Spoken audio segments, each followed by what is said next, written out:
Hi friends, ఈ video మీకు ఉపయోగపడుతుంది అనుకుంటున్నాను. పిల్లలకు అవని పెద్దవాళ్ళకు అవని జ్వరం వస్తుంది కదా, అప్పుడు వెంటనే డాక్టర్ గారిని కలవకుండా జస్ట్ 2 కర్చీఫ్స్ తీసుకోండి.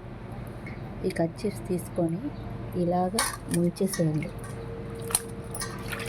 లైట్గా పిండండి, మరీ ఎక్కువ కాకుండా పిండేసి ఈ 2 కర్చీఫ్స్ని ఏం చేస్తారంటే, ఒక కర్చీఫ్ మడత పెట్టి వెన్నుకేయండి, ఇంకో కర్చీఫ్ వచ్చేసి తలకి వేయండి.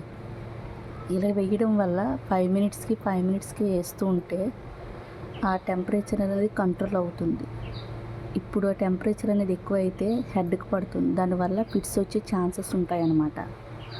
అందుకని చెప్పేసి నేను ఇలా చెప్తున్నాను. డాక్టర్కి అప్పుడు అంటే ఒకేసారి ఫీవర్ వచ్చే ఛాన్సెస్ ఉంటాయి కాబట్టి డాక్టర్ ఉండొచ్చు, ఉండకపోవచ్చు. సో టెంపరేచర్ అనేది బాడీలో ఎక్కువైపోతుంది కాబట్టి టెంపరేచర్ని తగ్గించాలి. కాబట్టి మీరు ఇలా ట్రై చేయండి. ట్రై చేస్తే ఆ ఫీవర్ అనేది కంట్రోల్ అవుతుంది, ఫిట్స్ వచ్చే ఛాన్సెస్ ఉండవు. అందుకని నేను చెప్తున్నాను. ఓకే, ఒకసారి ట్రై చేసి చూడండి. పిల్లలు అవని పెద్దవాళ్ళు అవ్వండి, జస్ట్ వెన్నుకి ఒక కర్చీఫ్ వేయండి తడిపేసి, హెడ్కి ఒక కర్చీఫ్ వేయండి. జై హింద్.